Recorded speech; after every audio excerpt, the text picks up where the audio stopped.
தமிழக அரசு பணிக்கான தேர்வு வெற்றி பெற இன்றைய சேருங்கள். Kasi school of IAS studies, Pandiyarajapuram, Vadipatti taluk, Madurai district. Cell 9942284095. மேலும் நமது யூடியூப் சேனலை சப்ஸ்கிரைப் செய்யுங்கள். பயன்பெறுங்கள். நன்றி, வணக்கம்.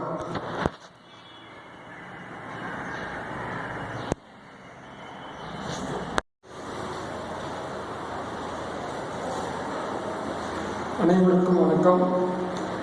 இப்போ தமிழ்நாடு கவர்மெண்ட் அரசு பள்ளியில் ஆசிரியர்கள் தேர்ந்தெடுப்பதற்காக ஆசிரியர் தேர்ந்தெடுப்பதற்காக ஆசிரியர் தகுதி தேர்வு இப்போதைக்கு விளம்பரப்படுத்திட்டாங்க. ஸோ இந்த ஆசிரியர் தகுதி தேர்வுக்கு விண்ணப்பிக்கிறவங்க எப்படி அந்த தேர்வில் வெற்றி பெறுவது அப்படின்றத பற்றி எனக்கு தெரிஞ்ச ஒரு சில ஐடியாஸ் உங்கள்கிட்ட நான் ஷேர் பண்ணலாம், பதிவு செய்யலாம். நான் நான் பேசுகிறேன். ஸோ ஆசிரியர் தகுதி தேர்வு என்பது தமிழ்நாட்டில் 1ஆவதுலேருந்து 5ஆவது வரைக்கும் இருக்கக்கூடிய ஆரம்ப பள்ளிகளையோ, அதே மாதிரி 6ஆவதுலேருந்து 12ஆவது வரைக்கும் இருக்கக்கூடிய உயர்நிலை பள்ளி, மேல்நிலை பள்ளிகளையோ ஆசிரியராக நம்ம சேருவதற்கு இந்த ஆசிரியர் தகுதி தேர்வுகளை நம்ம வெற்றி பண்ணோம். ஸோ அந்த தேர்வில் வெற்றி பெறுவதற்கு நம்ம எப்படி படிக்கணும் அப்படின்ற ஒரு முறையை நான் இப்போ சொல்கிறேன். ஸோ இப்போ இந்த ஆசிரியர் தகுதி தேர்வு என்பது நம்ம நமக்கு அறிமுகப்படுத்தி இப்போ ஒரு கடைசி ஒரு 4-5 வருஷமாக ஆசிரியர் தகுதி தேர்வில் வெற்றி பெறுவது மட்டும்தான் நம்ம ஆசிரியர் ஆகக்கூடிய ஒரு வாய்ப்பை கவர்மெண்ட் கொடுத்துருக்காங்க. ஸோ ஆசிரியருக்கு நம்ம படித்து ஆசிரியர் ஆகணும் அப்படின்னு சொல்லி ஒவ்வொருத்தரும் ஒரு நல்ல எண்ணங்களோட நாட்டுக்கு மக்களுக்கு நல்ல மாணவர்களை உருவாக்கி நல்ல ஒரு குடிமக்களோட நல்ல ஒரு சிட்டிசனை உருவாக்குறதுக்கு ஒரு ஆசிரியர் நல்லா மாணவர்கள் கற்பிச்சாங்கன்னா அந்த மாணவர்கள் கூட நல்ல சிறப்பாக படித்து அறிவு வளர்த்துட்டு நல்ல ஒரு பயனுள்ள ஒரு மக்களாக வாழ்வதற்கு வாய்ப்பு இருக்கும். ஸோ அந்த மாதிரி பயனுள்ள மக்களாக வாழ்வதற்கு நம்ம ஆசிரியர் துறை நல்ல மாணவர்கள் சிறப்பாக கற்பித்து சிறப்பாக அவங்களுக்கு நல்ல ஒரு தெளிவான ஒரு அறிவை வளர்ப்பு மாதிரி நம்ம செயல்பட்டு நம்ம கல்வி கற்பிச்சோம்னா அவங்க கண்டிப்பாக சிறப்பாக நல்ல ஒரு பயனுள்ள வகையில் இருப்பாங்க. ஸோ அந்த மாதிரி அந்த ஆசிரியர்கள் தான் நாட்டில் ஒரு முக்கியமான ஒரு பங்கு. ஏன்னா நாட்டை உருவாக்குறது பூராமே இந்த ஆசிரியர்களோட பங்கு தான். ஏன்னா ஒரு நாட்டின் தலையெழுத்து எங்கே நிர்ணயிக்கப்படுகிறது அப்படின்னா அது ஒரு வகுப்பறைகள் தான் அப்படின்னு சொல்லி நிறையா சொல்லி அந்த கருத்துக்கள்லாம் நம்ம ஒரு வகுப்பறையில் இருக்கக்கூடிய மாணவர்கள் பிற்கால தலைவர்களாகவும் பிற்கால எல்லாமே நாட்டின் வருங்கால தூண்களாகவும் நாட்டில் அனைத்துக்குமே அந்த மாணவர்களோட அவங்களோட எல்லா செயல்பாடும் தான் காரணம். ஸோ அந்த மாணவர்கள் சிறப்பாக இருக்கணும், மாணவர்கள் சிறப்பாக இருக்கணும், ஆசிரியர்களும் நல்லா சிறப்பாக இருக்கணும். ஸோ ஆசிரியர்களும் படித்தவங்க கூட ஆசிரியர்கள் படித்தவங்க ஆசிரியருக்கு வாய்ப்புள்ள காலத்தில் வாய்ப்பும் இல்லை அப்படின்னா நம்ம இன்னைக்கு தனியார் துறையில் எல்லா பள்ளிகளும் இருக்குது. அந்த பள்ளிகள் நம்ம ஆசிரியரை நம்ம பணிபுரிந்தோம் அப்படின்னா அதற்கான சம்பளம் அதிகமாக கொடுப்பது கிடையாது. ஆசிரியர் துறையில் அரசு பள்ளியில் நல்ல மாணவர்கள் ஆசிரியர்களுக்கு நல்ல சம்பளம் அதிகமாக கொடுக்குறாங்க. ஏன்னா ஆசிரியர்கள் நல்லா சிறப்பாக இருந்தால் தான் மாணவர்கள் நல்லா கற்றுத்தர முடியும் அப்படின்னு சொல்லி அதிகமாக சம்பளம் வழங்குறாங்க. ஆனால் தனியார் துறையில் மிகவும் குறைவான சம்பளம் வழங்குறதுனால தனியார் துறையில் ஆசிரியர் வேலை பார்க்குறது கொஞ்சம் ஒரு கஷ்டமாக தான் இருக்கும். அதே அரசு பள்ளியில் ஆசிரியராக நம்ம போயிட்டோம்னா எல்லாத்துக்கும் சிறப்பாக இருக்கும் அப்படின்னு சொல்லி எல்லாத்துக்கும் ஆசிரியர் தகுதி தேர்வு எழுதி தேர்வில் வெற்றி பெறுவதற்கு நம்ம முயற்சி பண்ணிக்கிட்டு இருக்கோம். கடந்த 2 முறை 3 முறை எழுதி முயற்சி பண்ணி தேர்ச்சி பெற்றவங்க ஆசிரியர் இருப்பாங்க. தேர்ச்சி பெறாதவங்க இந்த தேர்வுலையாவது எப்படியாவது தேர்ச்சி பெறணும் அப்படின்றதுக்காக இப்போ எப்படி தேர்ச்சி பெறுவதற்கு நம்ம என்னென்ன வழிமுறைகள் இருக்குது அப்படின்றது நான் சிம்பிளாக சொல்கிறேன். நான் ஜென்ரலாக தான் பேசிக்கிட்டு இருக்கேன். எதையுமே நம்ம முன்னாடி ப்ரிப்பேர் பண்ணி ஏன்னா ஒரு பேசணும் அப்படின்னா முன்னாடி கரெக்டாக அதற்கான முறையை ஃபாலோ பண்ணி நல்லா பேசணும்னா சிறப்பாக பேசலாம். நமக்கு அதற்கான ஒரு வாய்ப்புகள் இருக்காது. எதையுமே அப்போ என்ன மனதில் திங்க் பண்ணுறோமோ அது பேசினா போதும் அப்படின்ற ஒரு எண்ணத்தில் நான் இப்போதைக்கு என்னோட பாதை போயிட்டுருக்கு. எதையுமே முன்னாடி எதையுமே யோசிக்கிறது எப்படி அப்படின்றது ஏன்னா நிறையா நான் முயற்சி பண்ணியிருக்கேன். முன்னாடி நம்ம பண்ணுறது ஒரு சில விஷயங்கள் சரியாக பண்ண முடியல. எப்படியா ஏதாவது இடைவெளி ஏற்பட்டு அதில் சிறப்பாக பண்ண முடியாத ஒரு சூழ்நிலை உண்டாகிறது. அதனால எதையுமே நான் முன்னாடி எதையுமே யோசிக்கிறது கிடையாது. அப்போ அந்த டயத்தில் அந்த கேரக்டரை நம்ம என்ன பேசணுமோ அதை மட்டும் பேசிட்டு நம்மளால் எவ்வளோ தூரம் சொல்ல முடியுமோ சொல்லிட்டு அப்படியே ஒரு பயனுள்ள வகையில் சொல்கிறதா இருக்கணும் அப்படின்ற ஒரு மைண்டை மட்டும் மாற்றிட்டு அப்படியே நான் பேச ஆரம்பித்தேன். ஸோ அதே மாதிரி இன்றைக்கி நான் சிம்பிளாக எனக்கு என்ன ஒரு ஆசிரியர் தகுதி தேர்வு நமக்கு ஃபஸ்ட்டு நமக்கு இப்போ கால்ஃபர் பண்ணியிருக்காங்க. அதில் யாராவது நம்ம அப்ளை பண்ணலாம் அப்படின்றது நமக்கு தெரியும். ஏன்னா ஆசிரியர் துறையில் நம்ம 1ஆவது வரைக்கும் 1ஆவதுலேருந்து 5ஆவது வரைக்கும் நம்ம ஆசிரியராக போனால் நம்ம +2 முடிச்சுட்டு டீச்சர் ட்ரைனிங் முடிச்சிருக்கணும். Diploma in teacher education, diploma in DTEd அப்படின்னு சொல்லுவாங்க. 12வது முடிச்சுட்டு டீச்சர் ட்ரைனிங் முடிச்சவங்க கூட, ஏன்னா மாவட்ட ஆசிரியர் கல்வி நிறுவனங்கள் ஒவ்வொரு மாவட்டத்தில் வந்து மாவட்ட ஆசிரியர் கல்வி நிறுவனங்கள் இருக்குது. அது வந்து நம்ம டீச்சர் ட்ரைனிங் அப்படின்ற ஒரு course, diploma in teacher education, அந்த கோர்ஸ் நம்ம வந்து படிக்கலாம். +2 முடிச்சோமே அந்த கோர்ஸ் வந்து நம்ம படிச்சிட்டோம்னா 1ஆவதுலேருந்து 5ஆவது வரைக்கும் ஆரம்ப பள்ளிகளில் வந்து அரசு ஆசிரியராக வந்து பணியிற்கு வாய்ப்பு இருக்குது. ஃபஸ்ட்டு வந்து இந்த ஆசிரியர் தேர்வுக்கு முன்னாடி வந்து எம்ப்ளாய்மெண்ட் ஆஃபீஸில் பதிஞ்சிருந்தால் நமக்கு வந்து அந்த சீனியாரிட்டி பிரகாரம் நம்ம வந்து கவர்மெண்ட்டில் வந்து ஆரம்ப பள்ளிகளுக்கு வேலைக்கு போகிறதுக்கு வாய்ப்பு இருந்தது. ஆனால் இப்போ வந்து ஆசிரியர் தேர்வுக்கு அறிமுகப்படுத்தணும், அந்த தேர்வு எழுதினா தான் நம்ம தேர்வு எழுதி பாஸ் பண்ணால் தான் நம்ம வந்து வேலைக்கு போக முடியும் அப்படின்ற ஒரு இது இருக்கிறதுனால வந்து அந்த தேர்வு வந்து நம்ம வந்து இப்போ அப்ளை பண்ணணும். ஸோ அந்த ஆசிரியர் தேர்வு வந்து பேப்பர் 1 அப்படின்றது தான் வந்து நம்ம வந்து 12th + டீச்சர் ட்ரைனிங் முடித்தவங்க வந்து அதுக்கு அப்ளை பண்ணலாம். அப்ளை பண்ணிவிட்டு அதை வந்து நம்ம வந்து தேர்வு எழுதலாம். அதுக்கு பேர் வந்து பேப்பர் 1. அதே மாதிரி பேப்பர் 2 அப்படின்னா வந்து டிகிரி முடிச்சுட்டு பிஎட் படித்தவங்க, பிஎட் முடித்தவங்க, பிஎட் செகண்ட் இயர் படிக்கிறவங்க வந்து இந்த ஆசிரியர் தகுதி தேர்வுக்கு வந்து அப்ளை பண்ணலாம். ஸோ அப்ளை பண்ணுறது யார் அப்ளை பண்ணுறது அப்படின்றது வந்து சிம்பிளாக வந்து பேப்பர் 1. ஏன்னா ஆசிரியர் தகுதி தேர்வு வந்து 2 பார்ட்டாக வந்து நம்ம வந்து 1ஆவதுலேருந்து 5ஆவது வரைக்கும் நம்ம ஆசிரியராக போனால் பேப்பர் 1, 6ஆவதுலேருந்து 10ஆவது வரைக்கும் நம்ம ஆசிரியராக போனால் பேப்பர் 2, 11ஆம் 12வது ஆசிரியராக போனால் டிஆர்பின்னு சொல்லுவாங்க. டிஆர்பின்றது பிஜி அசிஸ்டன்ட், அது வந்து டிஇடி கிடையாது. டிஇடின்றது வந்து 2 பார்ட்டில் வந்து ஃபஸ்ட்டு பார்ட் வந்து பேப்பர் 1 அப்படின்றது 1ஆவதுலேருந்து 5ஆவது வரைக்கும் வந்து ஆரம்ப கல்வி ஆசிரியராக போகலாம். அதுமாதிரி 6ஆவதுலேருந்து 10ஆவது வரைக்கும் வந்து உயர்நிலை பள்ளி ஆசிரியர்களுக்கு 6ஆவதுலேருந்து 10ஆவது பேப்பர் 2. பேப்பர் 1க்கு வந்து நமக்கு வந்து குவாலிஃபிகேஷன்ஸ் வந்து +2 + டீச்சர் ட்ரைனிங், அதை முடிச்சோம்னா +2. அடுத்த டீச்சர் ட்ரைனிங் வந்து 2 இயர்ஸ் தான், டிப்ளமோ இன் டீச்சர் எஜுகேஷன். எல்லாம் நம்ம ஆசிரியர் ஆகணுன்ற என்ன இருக்கவங்க வந்து ஆரம்பத்தில் வந்து இந்த டீச்சர் ட்ரைனிங் படிச்சுட்டு நம்ம உடனே ஆசிரியராக வேலைக்கு வந்தோம்னா 1ஆவதுலேருந்து 5ஆவது வரைக்கும் நம்ம வேலைக்கு போகணும் அப்படின்னா வந்து இந்த டீச்சர் ட்ரைனிங் முடிக்கணும். அதே மாதிரி 6ஆவதுலேருந்து 10ஆவது வரைக்கும் நம்ம வேலைக்கு போகணும் அப்படின்னா நம்ம வந்து பிஎட் ஒரு டிகிரி முடிச்சுட்டு பிஎட் பிஎஸ்சி இந்த மாதிரி ஏதாவது டிகிரி முடிச்சுட்டு பிஎட் அப்படின்றது வந்து ஒரு காலத்தில் வந்து 1 இயராக இருந்து இப்போ 2 இயர்ஸாக இருக்கனால அந்த 2 இயர்ஸாக நம்ம பிஎட் முடிச்சிட்டோம்னா நம்ம வந்து இந்த பிஎட் படித்தா செகண்ட் இயர் படிச்சுட்டு இருக்கவங்களும் பிஎட் முடித்தவங்களும் இந்த ஆசிரியர் தேர்வுக்கு வந்து அப்ளை பண்ணலாம். ஸோ இப்போ அப்ளை பண்ணுறதுக்கு வந்து இப்போ நாட்கள் வந்து 14ஆம் தேதி 14/3/2022 13/4/2022 வரைக்கும் அப்ளை பண்ணலாம். ஏன்னா வந்து 14/3 அப்ளை பண்ண நமக்கு டேட் கொடுத்துருக்காங்க. என்னைக்கு லாஸ்ட் டேட் அப்படின்னா வந்து 13/4/2022 வரைக்கும் நம்ம அப்ளை பண்ணலாம். அப்ளை பண்ணிவிட்டு நம்ம வந்து அதற்கான தேதிகள் வந்து இன்னும் அறிவிக்கலை, தேதிகள் வந்து விரைவில் அறிவிச்சிருவாங்க. ஸோ அதற்காக இப்போயே நம்ம வந்து படிக்க ஆரம்பிக்கணும். படிக்க ஆரம்பித்து நம்ம வந்து எப்படி எதெல்லாம் படிக்கணும், ஏன்னா ஒரு ஆசிரியம் சேவை அப்படின்றத காட்டில் வந்து ஆசிரியம் வந்து ஒரு அறப்பணி, மாணவர்களை உருவாக்கி நாட்டுக்கு ஒரு நல்ல ஒரு மக்களை வந்து நம்ம வந்து வாழணும் அப்படின்ற அளவுக்கு வந்து மாணவர்கள், ஏன்னா மாணவர்களை வந்து நம்ம எப்படி உருவாக்குறோமோ அதை கொடுத்த நாடு நம்ம வந்து ஃபுல்லாக வந்து நல்லா சிறப்பாக இருக்குன்னா வந்து ஒரு நாட்டோட எல்லாத்தையும் மாற்றுறதே வந்து மாணவர்களோட சக்தி. மாணவர்கள் தான் வந்து சிறப்பாக வந்தாங்கனாலே அவங்களும் நல்லா இருப்பாங்க, அவங்க குடும்பம் நல்லா இருக்கும், அவங்க ஊர் நல்லா இருக்கும். அவங்க ஊர் நல்லா இருந்துச்சுன்னா அவங்க வட்டம் நல்லா இருக்கும், மாவட்டம் நல்லா இருக்கும், நாடு நல்லா இருக்கும். ஸோ அதனால் மாணவர்களை வந்து நம்ம வந்து உருவாக்குறது வந்து நல்ல சிறப்பாக அவங்களுக்கு தேவையான எல்லாமே நல்ல பாசிட்டிவ் தாட், உண்மையான சிந்தனைகள், அவங்களோட திறமைகளை வளர்க்குற மாதிரி நம்ம வந்து கற்பிச்சோம் அப்படின்னா ஒவ்வொருத்தருக்கும் திறமைகள் அதிகமாக இருக்குது. அதை வந்து வெளிப்படுத்துறதுக்கு தூண்டுகோல் அவங்க ஆசிரியர்கள், தூண்டுகோலாக இருக்கக்கூடிய ஆசிரியராக வந்து நம்ம இருக்கணும் அப்படின்னா நம்மளும் வந்து நிறையா விஷயங்கள் நிறையா தெரிஞ்சுக்கணும், நிறையா நம்ம தெரிஞ்சு மாணவர்களுக்கு கற்பிச்சோம்னா அவங்களும் சிறப்பாக வருவாங்க. ஸோ அந்த ஆசிரியர் தகுதி தேர்வுன்றது வந்து நமக்கு வந்து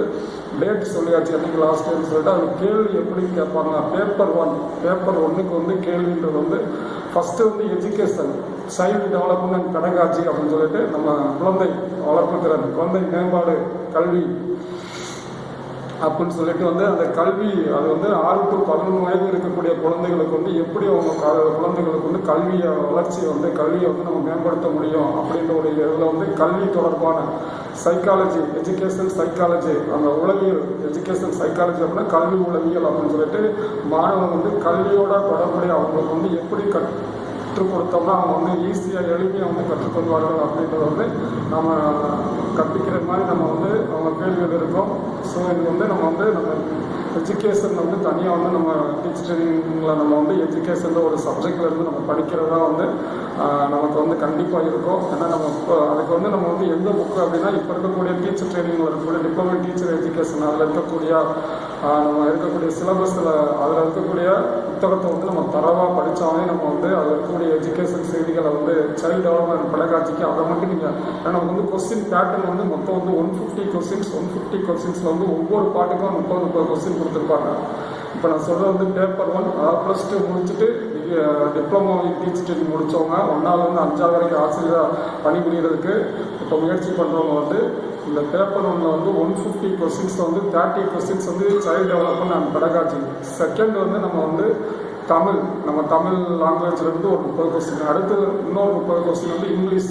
நம்ம இங்கிலீஷ் வந்து நம்ம எப்பயும் போல் நம்ம படிக்கக்கூடிய தெரிஞ்சக்கூடிய விஷயங்கள் 6ஆவது 10ஆவது வரைக்கும் இருக்கக்கூடிய நம்ம வந்து இங்கிலீஷில் இருக்கக்கூடிய நாலேஜ், 6ஆவது 10ஆவது வரைக்கும் இருக்கக்கூடிய இங்கிலீஷ் நாலேஜ், இங்கிலீஷ் எப்படி நம்ம கற்பிக்கணும். நம்ம 1ஆவது 5ஆவது வரைக்கும் ஆசிரியராக நம்ம வந்து வேலைக்கு போனாலும் ஆனால் நம்ம வந்து 6ஆவது 10ஆவது வரைக்கும் இருக்கக்கூடிய அந்த இங்கிலீஷ் தமிழ் அறிவு இருந்தால் தான் நம்ம வந்து அந்த தேர்வில் வந்து நம்ம வெற்றி பெற முடியும். அதே மாதிரி வந்து 30 கொஸ்டின் எஜுகேஷன், அது வந்து child development and pedagogy, 30 question Tamil, 30 question English, 90 question, மீதி 60 கொஸ்டின்ஸ் வந்து நமக்கு வந்து மேக்ஸ் அண்ட் என்விரான்மெண்ட். மேக்ஸ் அப்படின்னு சொல்லிட்டு ஒரு 30 கொஸ்டின்ஸ் இருக்கும். என்விரான்மெண்ட் அப்படின்றது வந்து நமக்கு வந்து ஒரு 30 கொஸ்டின். அந்த என்விரான்மெண்ட்னா சயின்ஸ் அண்ட் சோசியல் ரெண்டுமே வந்துடும். சயின்ஸ் அண்டு சோசியல்ஸ் அப்படின்னு சொல்லிட்டு மொத்தமே வந்து அந்த டோட்டலாக அது ஒரு 60 கொஸ்டின்ஸ். மேக்ஸு, சயின்ஸு, சோசியல் அப்படின்றது வந்து ஒரு 60 கொஸ்டின்ஸ். ஸோ மொத்தம் வந்து 150 கொஸ்டின்ஸ். 1ஆவதுலேருந்து 5ஆவது வரைக்கும் நம்ம வந்து ஆசிரியராக பண்ணிக்கிட்டோம்னா ஃபஸ்ட்டு ஒரு 30 question child development and pedagogy, second வந்து தமிழ், 3ஆவது வந்து நம்ம இங்கிலீஷ், 4ஆவது வந்து நம்ம வந்து டோட்டலாக வந்து 60 questions. 60 question maths, science plus social science, அது வந்து environment studies, maths with environment ஸ்டடீஸ்ன்னு சொல்லுவாங்க. 60 கொஸ்டின். ஸோ 150 கொஸ்டின்ஸ் இதுக்கு வந்து நம்ம வந்து சைல்டு டெவலப்மெண்ட் மட்டும் பெடகாஜிக்கு மட்டும் நம்ம டீச்சர் ட்ரைனிங் புக்ஸை வந்து நம்ம வந்து ஃபுல்லாக நம்ம வந்து படிக்கலாம். எஜுகேஷனுக்கு அதில் இருக்க நம்ம செய்திகளை வந்து தெளிவாக நம்ம படித்தா போதும். அதே மாதிரி வந்து தமிழுக்கு வந்து அங்கேயும் வந்து டீச்சர் ட்ரைனிங்லேயுமே வந்து தமிழ், இங்கிலீஷ் எல்லாத்துக்கும் புக்ஸு சிலபஸ் இருக்கும். அதை வந்து நீங்கள் முழுக்க நீங்கள் படிச்சிங்கனாலே ஓரளவு வந்து நம்ம ஒரு 70%, 60 to 70% வந்து நம்ம மார்க் எடுக்கலாம். அதுக்கடுத்து ஒரு 90%, 80 to 90% எடுக்கணும் அப்படின்னா நம்ம வந்து 6ஆவது 10ஆவது இருக்கக்கூடிய நம்ம Tamil, English, science, social, maths இந்த டாப்பிக்கை நம்ம படிக்கணும். தமிழ் 6ஆவது 10ஆவது வரைக்கும், இங்கிலீஷ் 6ஆவது 10ஆவது வரைக்கும், அதே மாதிரி வந்து மேக்ஸு, சயின்ஸு, சோசியல் இருக்கிற கூட நம்ம தரவாக தெளிவாக நம்ம படித்து தெரிஞ்சுக்கிட்டோம்னா அவங்க கேட்குற அந்த 150 கொஸ்டின்ஸ்க்கு வந்து 90 கொஸ்டின்ஸ் அண்ட் எபோவ் 90 எபோவ் தான் வந்து நம்ம வந்து குவாலிஃபைடாக நம்ம வந்து சக்ஸஸ் பண்ணி நம்ம வந்து 95க்கு மேலே இருக்கவங்களுக்கு வந்து நம்ம சக்ஸஸ் பண்ணிவிட்டு வெற்றி பெற்றாங்க அப்படின்னு சொல்லி பண்ணி கொடுக்குறதுக்கு வாய்ப்பு இருக்குது. ஸோ 90 எடுத்தால் 90க்கு ப்ளஸ் 90க்கு மேலே எடுத்தால் நம்ம வந்து சக்ஸஸ் பண்ணிடலாம். நமக்கு வந்து ஆசிரியர் தேர்வு வெற்றி பெற்று நம்ம வேலைக்கு சேருவதற்கு வாய்ப்பு இருக்குது. ஸோ அதனால் வந்து இந்த 150 கொஸ்டின் வந்து 90 கொஸ்டின் ஈஸியாக வந்து நம்ம பாஸ் பண்ணலாம். சைல்டு டெவலப்மெண்ட் அண்ட் பெடகாஜியில் வந்து எப்படி படித்தா ஒரு 20 கொஸ்டின்ஸ், தமிழில் ஒரு 25, இங்கிலீஷில் ஒரு 20, மொத்தம் வந்து 65 வந்தது. அதுக்கடுத்து வந்து அந்த 60ல் வந்து ஒரு 40 மார்க் நம்ம கண்டிப்பாக எடுத்துக்கலாம். 100% வந்து ஒரு பேசிக் நாலேஜ் வச்சு 40 மார்க் 105, 110 வந்து நம்ம ஈஸியாக எடுக்கிறதுக்கு வாய்ப்பு இருக்குது. ஆனால் வந்து கரெக்டாக சின்சியராக சிஸ்டமேட்டிக்காக நம்ம ப்ரிப்பேர் பண்ணால் தான் பாஸ் பண்ணணும். ஒரு நாளைக்கு 6 மணி நேரம், 8 மணி நேரம், 10 மணி நேரத்தில் வந்து 2 மணி நேரம் எஜுகேஷன், 2 மணி நேரம் தமிழ், 2 மணி நேரம் இங்கிலீஷ், ஒரு 4 மணி நேரம் வந்து மேக்ஸ் அண்டு என்விரான்மெண்ட்ஸ் அப்படின்னு சொல்லி நீங்கள் வந்து கரெக்டாக டைம் அலாக்கேட் பண்ணி நீங்கள் படிச்சிங்க அப்படின்னா கரெக்டாக நோட்ஸ் எடுத்து படிக்கணும். எல்லாமே அது கூட வந்து தெளிவாக வந்து படித்து அதுக்கான நோட்ஸை வந்து எல்லாமே நோட்டில் எழுதி திருப்பி ரீகலெக்ட் பண்ணி படித்தா நீங்கள் வந்து பாஸ் ஆகிடலாம். அதே மாதிரி செகண்ட் வந்து நம்ம வந்து பேப்பர் 2 வந்து நமக்கு வந்து டிகிரி வித் பிஎட், டிகிரியில் வந்து பிஏ, பிஎஸ்சி எது வேணாலும் நம்ம படிச்சுட்டு ஒரு பிஎட் நம்ம படிச்சிருக்கோம்னா படிச்சுதான் பேப்பர் 2ல் தான். பேப்பர் 2க்கு இதே மாதிரி 150 கொஸ்டின்ஸ் தான். அந்த 150 கொஸ்டின்ஸில் வந்து ஃபஸ்ட்டு கொஸ்டின் வந்து அதே தான் சைல்டு டெவலப்மெண்ட் அண்ட் பெடகாஜி. அது வந்து கொஞ்சம் வந்து டிகிரி ஸ்டாண்டர்டில் இருக்கும். டிகிரி ஸ்டாண்டர்டில் வந்து நம்ம வந்து அந்த சைல்டு டெவலப்மெண்ட், அதாவது வந்து டிகிரி ஸ்டாண்டர்டில் வந்து நம்ம பிஎட்டில் இருக்கக்கூடிய சிலபஸை வந்து நம்ம படிக்கணும்.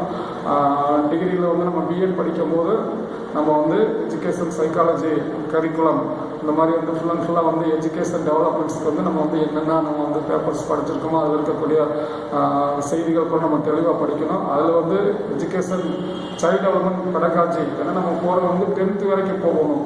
பேப்பர் டூவில் வந்து நம்ம செலக்ட் ஆகிட்டோம் அப்படின்னா 10th வரைக்கும் நம்ம பாடம் கற்பிக்கணும். அதனால் வந்து 11 வயசுலேருந்து 15 வயசு உள்ள மாணவர்கள் கற்பிக்கணும். அந்த ஸ்டேஜில் உள்ள மாணவரோட மனநிலை எப்படி இருக்கும், சைக்காலஜி எப்படி இருக்குது, அவங்களுக்கு எப்படி கற்பிக்கணும் அப்படின்றத வந்து பேஸ் பண்ணி நமக்கு வந்து கேள்விகள் இருக்கும். ஸோ அதனால் பிஎட்டில் படிக்கக்கூடிய எஜுகேஷன் சிலபஸ் நம்ம வந்து அதை வந்து கரெக்டாக படித்தோம். ஏன்னா நமக்கு சிலபஸ் வந்து கொடுத்துருக்கிறத வந்து கரெக்டாக படித்து நம்ம வந்து ப்ரிப்பேர் பண்ணோன்னா பாஸ் ஆகிடலாம்.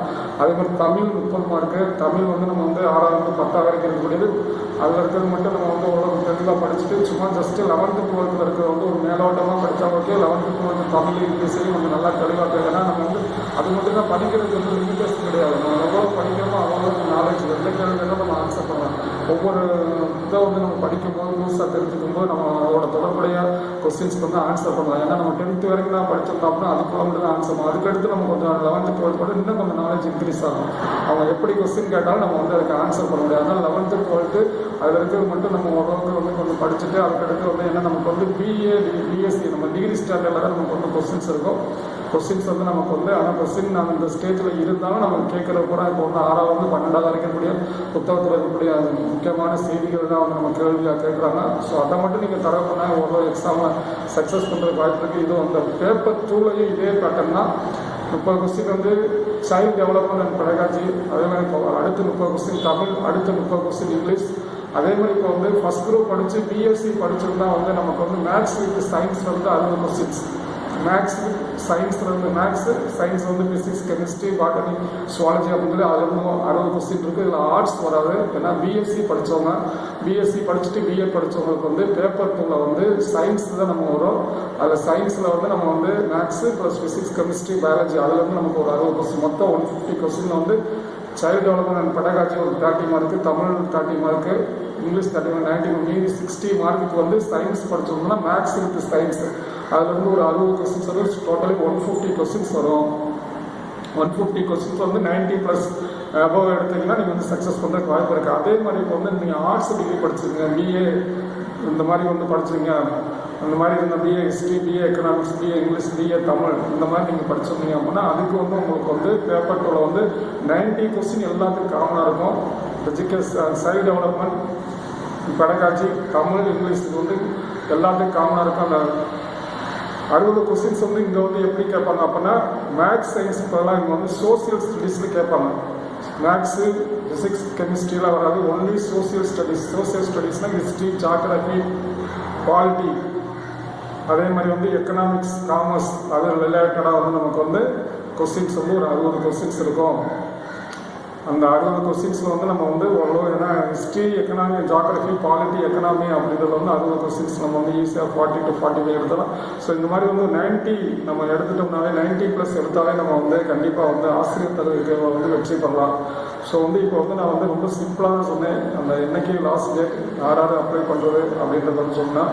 அதே மாதிரி செகண்ட் வந்து education pattern, education exam pattern சொன்னேன். எக்ஸாம் பேட்டர்ன் வந்து நமக்கு வந்து மொத்தம் வந்து ஒவ்வொரு பாட்டில் வந்து எவ்வளோ கொஸ்டின் கேட்பாங்க அப்படின்றத சொன்னால் இன்னும் அடுத்து வந்து ஒவ்வொரு பாட்டில் சைல்டு டெவலப்மெண்ட் அண்ட் பெடகாஜி அதுலேருந்து இம்பார்ட்டன்ட் கொஸ்டின்ஸு, அப்புறம் தமிழில் இருக்கக்கூடிய இம்பார்ட்டன்ட் கொஸ்டின்ஸு, தமிழில் எப்படி கேள்விகள் கேட்பாங்க, இங்கிலீஷில் எப்படி கேள்விகள் கேட்பாங்க, அதே மாதிரி வந்து என்விரான்மெண்ட் சயின்ஸ் பேப்பர் 1 வந்து என்விரான்மெண்ட் சயின்ஸில் வந்து நமக்கு எப்படி கேட்பாங்க. அதே மாதிரி இங்கே வந்து பேப்பர் 2ல் வந்து சயின்ஸ் ஃபிசிக்ஸ் கெமிஸ்ட்ரியில் அதே மாதிரி சோசியல் ஸ்டடீஸில் எப்படி கேள்வி கேட்பாங்க அப்படின்றது இன்னொரு அடுத்த இதில் வந்து கிளாஸில் வந்து நான் உங்களுக்கு வந்து இன்ஃபார்ம் பண்ணுறேன் எப்படி படிக்கணும் அப்படின்னு சொல்லிட்டு. ஏன்னா வந்து நம்ம வந்து first syllabus plus previous year question paper சிலபஸும் அதுக்கு ப்ரீவியஸ் இயர் கொஸ்டின் பேப்பரையும் கலெக்ட் பண்ணிட்டு அப்புறம் சிலபஸுக்கு தேவையான ஸ்டடி மெட்டீரியல்ஸ் கலெக்ட் பண்ணணும்.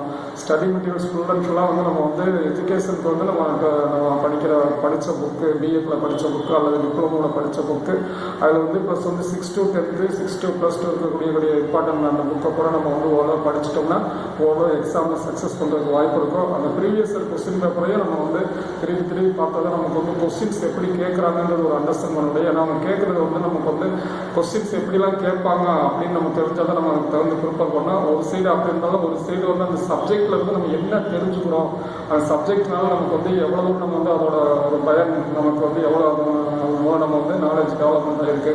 அது வந்து மாணவர்களுக்கு சமுதாயத்துக்கு எவ்வளோ பயனுள்ள வகையில் இருக்கும் அப்படின்னு நம்மளும் யோசித்து அதை பற்றி படிக்கிறோம். ஏன்னா ஒரு 4 விஷயங்கள் வந்து நம்ம நல்லா தெரிஞ்சுக்கிட்டாதான் நம்ம மாணவர்கள் கற்பிக்க முடியும். மாணவர்களும் தெரிஞ்சுக்கிட்டாதான் அடுத்த சமுதாயம் அடுத்த தலைமுறை வந்து நல்லா சிறப்பாக இருக்க வாய்ப்பு இருக்குது. ஸோ ஆசிரியர் வந்து மாணவர்கள் வந்து பெஸ்ட்டாக உருவாக்கினாவே எல்லா பிரச்சனைகளுக்கும் தீர்வு வந்துடும். ஏன்னா மாணவர்கள் சரியாக இல்லாதனால தான் வந்து எல்லாமே வந்து நாடுகளை வந்து ஏகப்பட்ட, ஏன்னா மாணவர்கள் வந்து படிக்காதனால தான் வந்து இன்றைக்கி எல்லாமே சிறிய தொழிற்சாலைகள் வந்து சைல்டு லேபராக போகிறாங்க. ப்ளஸ் வந்து தவறான செயல்களை வந்து மாணவர் கல்வியறிவுகளை சரியாக கிடைக்காதனால அவங்க தவறான பாதையில் வழிகாட்டப்பட்டு அங்கே போய் தவறுகள் செஞ்சு அப்படியே அவங்களோட வாழ்க்கையை வேஸ்ட் பண்ணிடுறாங்க. அந்தளவுக்கு அவங்க மாறாமல் மாணவர்களை பூரா வந்து எல்லாத்தையும் வந்து கற்பிக்கக்கூடிய எல்லா மாணவர்கள் தன்னோட குழந்தைய நினச்சி அந்த மாணவர்கள் கற்பிச்சோம்னா அவங்க வந்து கண்டிப்பாக வந்து எல்லாமே சிறப்பாக வருவாங்க. ஏன்னா எல்லா மாணவர்களுக்கும் நல்ல திறமைகள் இருக்குது.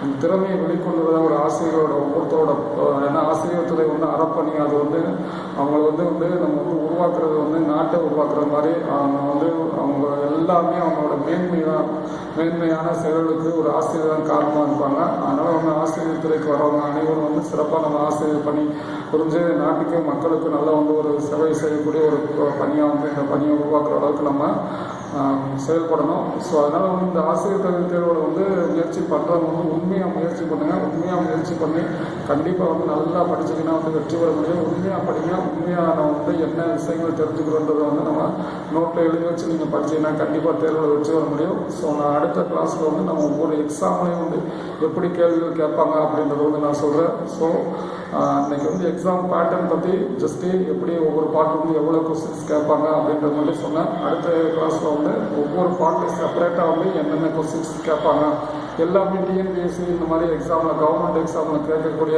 அந்த கொஸ்டின் பேட்டர்ன் தான் நமக்கு கேள்வி இருக்கும். அதனால் வந்து ஒரு டாப்பிக்கை வந்து நம்ம தெளிவாக படிச்சிட்டோம்னா அது எப்படி கேட்டாலும் ஆன்சர் பண்ணுற அளவுக்கு நம்ம வந்து தெளிவாக படித்து நோட்ஸ் எடுத்து படிச்சிட்டோம்னா எல்லா எக்ஸாமும் பாஸ் பண்ணலாம். அது வந்து ஆசிரியர் தகுதிக்கு தேர்வு வந்து ஆசிரியருக்கு வரணும் அப்படின்னு எண்ணமே வந்து எல்லா பேத்துக்கும் இல்லை. ஒரு சிலருக்கு வந்து நம்ம நல்லா கண்டிப்பாக ஆசிரியர் துறையை தேர்ந்தெடுத்து படித்தவங்க வந்து கண்டிப்பாக ஆசிரியராக வாழ்த்துக்கள். அடுத்த கிளாஸ் நான் சந்திக்கிறேன். நன்றி, வணக்கம். See you.